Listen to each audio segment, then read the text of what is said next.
Le manteau d'Élie. Au départ, quand j'ai reçu ce message, j'avais entendu tellement de choses sur le manteau de prophète. Mais dans les pas de mon message du 10 avril dernier, où je livrais ce qui se cache derrière la double onction d'Élysée, je sais que l'Esprit Saint lève le brouillard sur ces choses restées cachées, parce que nous vivons un temps, mais un temps de jugement important. On va commencer par lire 1 Roi 19, 19.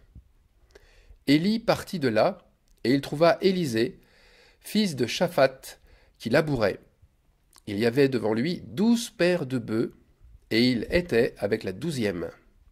Élie s'approcha de lui, et il jeta sur lui son manteau. Alors, le contexte. Élisée, en recevant son manteau, reçoit le signe qu'il est nommé, ou un prophète comme Élie, mais plus encore, qu'il est digne, qu'il est son digne successeur. Alors, nous savons maintenant que le nombre 19 montre autre chose. Et ce chapitre 19, verset 19, rend visible une frontière. Une frontière entre ce qui est saint ou pur et ce qui est vil ou impur. Aussi, remarquons plusieurs choses dans ce passage. D'abord, qu'Élie a un comportement bizarre. Il s'avance vers Élisée sans l'avertir de sa venue, sans lui demander d'arrêter de labourer pour écouter ce qu'il a d'important à lui dire. En fait, il le surprend par son acte, et aussi sans prononcer un seul mot. Et puis, Élie aurait pu attendre qu'Élisée finisse son travail pour le faire, car Élisée labourait avec sa dernière paire de bœufs. Il était sur le point de finir son labourage. Et entre parenthèses, il devait d'ailleurs, Élisée, posséder un champ de plusieurs arpents pour avoir besoin d'autant de bêtes de labour. Alors autre question, pourquoi Élie s'empresse ainsi alors qu'il vient vers lui pour une grande chose, pour le oindre de son onction de prophète? Alors ensuite, remarquons que cette passation ne se fait pas par un temps de discours, ni par une cérémonie, ni à partir d'une imposition des mains, ou plutôt, ce qui serait logique, ce qui serait beaucoup plus logique, à partir d'une onction d'huile. Car ici, c'est l'onction d'un grand prophète qui est en jeu. Non, non, l'onction se réalise simplement en jetant son manteau sur lui. Alors c'est presque insultant, en tous les cas, c'est un geste insignifiant, peut-être même méprisant pour notre époque. Notre époque où la religion s'attache à un ensemble de rites, un ensemble d'actes solennels et de célébrations faits de grandes liturgies somptueuses et très pompeuses. Où chacun des protagonistes, sans forcément être vêtu d'un costume à paillettes, eh bien il est pour le moins endimanché. Élisée devait avoir ses vêtements, quant à lui, des vêtements de travail remplis de sueur et de taches, après ces nombreuses heures de passées à labourer. Alors quel contraste! Quel contraste avec ces prêtres, ces pasteurs, ces évangélistes, ces prophètes qui procèdent à des sacrements en invitant toute une foule de croyants bien habillés à se rendre sur un lieu sacré pour célébrer un nouveau Messie. Je rappelle que Messie, c'est un oint, pour célébrer un nouveau oint. Alors ces prophètes d'antan, étaient-ils finalement des rustres, qui se comportaient comme des païens? Il faut dire, les païens, ce sont des gens incultes, sans connaître les traditions religieuses de leur rang? Ont-ils vraiment pris conscience du manteau de sainteté? Dieu avait auparavant demandé à Élie, à l'entrée de la caverne à Horeb, là où il se trouvait, « Tu oindras Élisée, fils de Shaphat, pour prophète à ta place. » Alors Élie a-t-il méprisé la parole de Dieu? À la place d'une grande cérémonie, on assiste à un vulgaire lancer de manteau. Élisée, d'ailleurs, n'a même pas le temps de se changer, de vêtements ou de se faire un brin de toilette. Tout se passe comme si le temps était compté à la seconde. Il est vrai aussi qu'Élie a plusieurs missions. Il a reçu plusieurs missions de Dieu et il ne s'embarrasse pas des circonstances qu'il rencontre. Ça, ce sont des détails pour lui. Il a hâte de remplir sa mission sans tarder. Entre parenthèses, comme un disciple devrait aussi avoir hâte de remplir sa mission sans attendre. Mais revenons au manteau de prophète. Ce manteau, entre parenthèses, sans doute fait de peau de mouton, j'y reviendrai d'ailleurs, n'a aucun pouvoir en lui. C'est qu'un symbole de la fonction de prophète. Et Élisée connaissait ce symbole, savait ce qu'il signifiait concrètement. Donner son manteau, c'est transmettre sa fonction, cette onction des prophètes. Et il savait qu'il devait alors suivre Élie pour être à son service et laisser derrière lui son travail et sa vie de laboureur. Alors maintenant, passons au verset suivant, au verset 20 et 21. Une chose importante devrait saisir notre attention. Élisée court après Élie pour lui demander quelque chose. Élisée court pour demander à Élie de le laisser embrasser ses parents. Mais pas seulement, puisqu'il s'empresse aussi de prendre une paire de bœufs de son attelage pour la faire cuire et offrir cette nourriture ainsi que l'attelage au peuple. Et le texte nous dit qu'il les offrit en sacrifice. Pourquoi tout cet empressement de la part d'Élisée aussi? Pourquoi le livre des rois nous révèle ces détails? Eh bien parce que la vérité est dans les détails. Les détails ici nous font réaliser l'état d'âme du prophète. Élisée nous dévoile par cet acte son cœur. Un cœur qui n'est pas orienté vers lui-même et vers sa nouvelle consécration.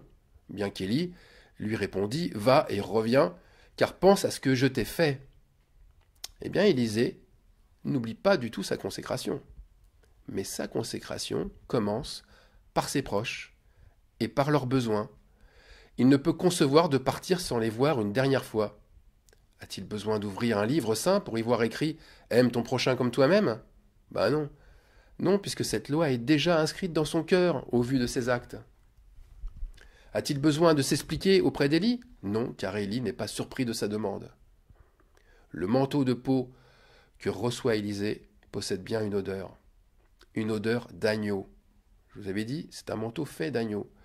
Et cela ne fait aucun doute. Pour notre Seigneur, cette odeur est des plus agréables. C'est une odeur de sacrifice et de don de soi pour les autres. Le manteau des prophètes est bien plus qu'un vêtement de pouvoir, beaucoup plus que ça. C'est un vêtement de caractère. Élisée nous montre à travers ces deux versets, 20 et 21, bien il nous montre le caractère des prophètes. L'identité du prophète est avant tout son caractère. Et son caractère, c'est son obéissance au commandement qui passe bien avant ses prodiges. Alors il faut le souligner. Et il faut le souligner au marqueur. Mais c'est un tout autre manteau que nous dévoile l'esprit religieux. Un manteau de magicien recouvert de pouvoir surnaturel. Vous voyez, tout est une question de vision. Vision étroite ou vision profonde? La religion voit la sainteté dans le manteau. Ça, c'est une vision étroite. Alors qu'en réalité, le manteau cache l'homme saint qui le porte. Voilà la vision profonde. La foi manifeste une vision des choses qui ne se voient pas. Regardons ce qui se voit au XXIe siècle. Là encore, de nos jours, le sacrifice d'Élisée aurait bien lieu, c'est vrai. Mais de quelle manière? Le rôti de bœuf ne serait-il pas plutôt en faveur d'Élie qu'en faveur du peuple? La raison coulerait de source. Élisée ferait une offrande de ses bœufs à Élie parce qu'il est son supérieur dans la foi. Et tous les croyants trouveraient cela juste parce qu'il honore celui qui le oint, parce que le serviteur honore toujours son maître. Dans cette situation, le maître aurait choisi son successeur en jetant non pas son manteau, mais son dévolu sur lui, c'est-à-dire bien en ayant calculé tous les bénéfices qu'il pourrait tirer de cette onction. Mais agir ainsi, ça dévoile un manteau qui ne sent pas l'agneau. Ce manteau sent plutôt le prédateur, ça sent le loup, la ségrégation sociale dans ce cas-là. Le manteau est imprégné d'une odeur, oui, mais une odeur comme celui du manteau babylonien, où les prêtres se nourrissaient eux-mêmes des sacrifices, ou alors ils les revendaient au peuple. C'est un manteau qui sert à couvrir la nudité du faux croyant, bref, à cacher un réel manque de sainteté. Le prophète Zacharie, il distingue lui aussi nettement le manteau fait d'agneau avec son imitation, celui recouvert de poils, comme le loup. On va lire justement ce passage dans Zacharie, chapitre 13, versets 4 à 5. En ce jour-là, les prophètes rougiront de leur vision quand ils prophétiseront, et ils ne revêtiront plus un manteau de poils pour mentir. Chacun d'eux dira, je ne suis pas prophète, je suis laboureur, car on m'a acheté dès ma jeunesse. On m'a acheté dès ma jeunesse. Alors c'est vrai, le manteau ne fait pas le prophète, comme l'habit ne fait pas le moine. C'est toujours le caractère qui montre l'identité. Les actes de justice sont par conséquent les révélateurs de la vérité. Parce que, creusons un peu plus, l'onction n'est pas un homme, c'est le Saint-Esprit. Et le Saint-Esprit n'aime pas que les offrandes. Enfin, en tout cas, il n'aime que les offrandes qui correspondent à un besoin réel. Et là, Élisée, il sait qui, exactement, a réellement besoin de son offrande. Il connaît les gens qui ont besoin de manger dans son entourage. Et il sait aussi que ses parents ont besoin de mots réconfortants avant qu'ils les quittent. Élisée utilise des bœufs pour labourer. Ces détails ne sont pas aussi sans raison. Le bœuf, le veau, c'est un animal de sacrifice, un animal de travail. La communion fraternelle est semblable à cet animal. Elle est empreinte de sacrifice pour les besoins d'autrui. Alors il y a un autre verset, 21, qui ne se trouve pas dans les anciens livres, dans la Bible, mais dans l'évangile de Matthieu et au chapitre 6. Chapitre 6, verset 21, qui montre la même chose, où Jésus dit « Car là où est ton trésor, là aussi sera ton cœur. » De nos jours, il n'y a plus beaucoup de laboureurs, c'est vrai qu'ils deviennent prophètes.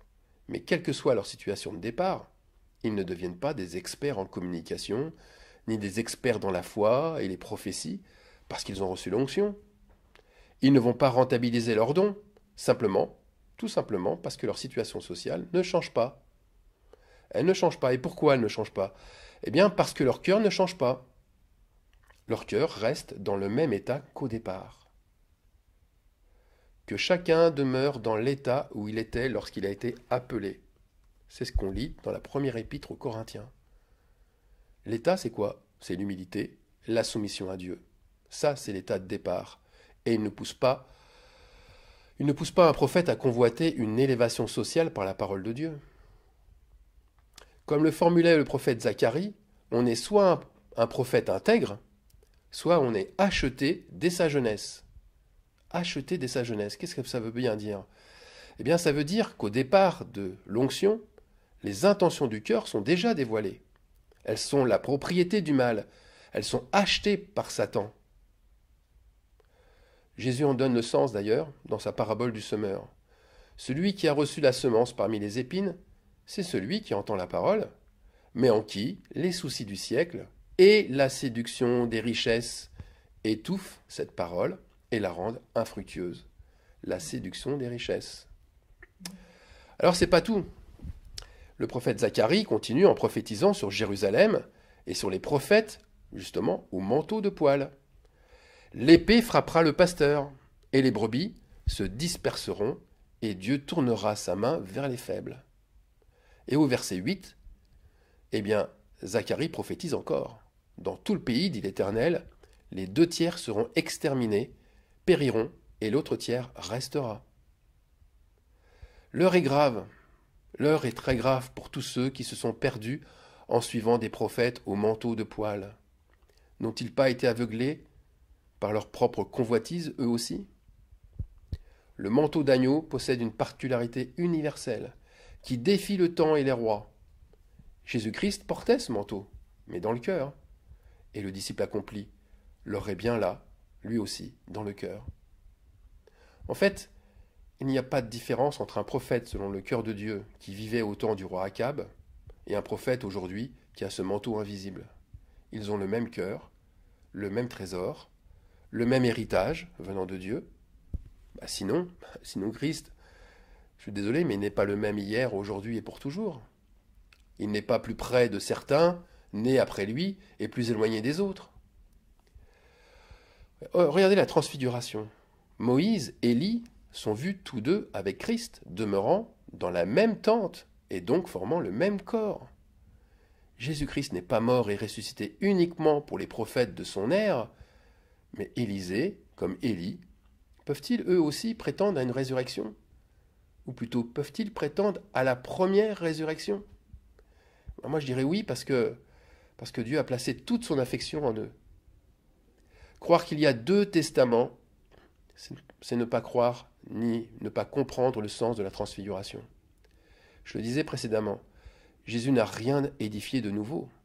L'alliance entre Christ et l'homme a toujours été la même. La loi est dans la grâce, comme la grâce était cachée dans la loi. Et là, je vous propose de réécouter ou de relire le message du 4 mars 2018. La Bible, c'est un, deux ou trois testaments. Alors je vais terminer par dire que le manteau du prophète, il montre bien une frontière. Et ce n'est pas une récompense qui est donnée aux disciples le mieux consacré à sa paroisse. Ça n'a rien à voir. Ce manteau est destiné à une personne qui s'est rendue libre, entièrement libre du joug du mal, en se sacrifiant pour les autres, en ayant les commandements du Seigneur dans le cœur. Son élection, elle ne vient pas de lui, ni d'aucun homme. Son élection, elle le surprend comme Élisée a été surpris par Élie en labourant. Cette élection, elle vient toucher celui que Dieu a appelé sans qu'il ne convoite le moindre don. L'essentiel, c'est de rester dans le même état de cœur qu'au départ. L'essentiel, c'est de persévérer jour après jour en étant serviteur des autres sans se soucier du lendemain, car Dieu a pourvu et pourvoira en tout, quoi qu'il arrive. Amen.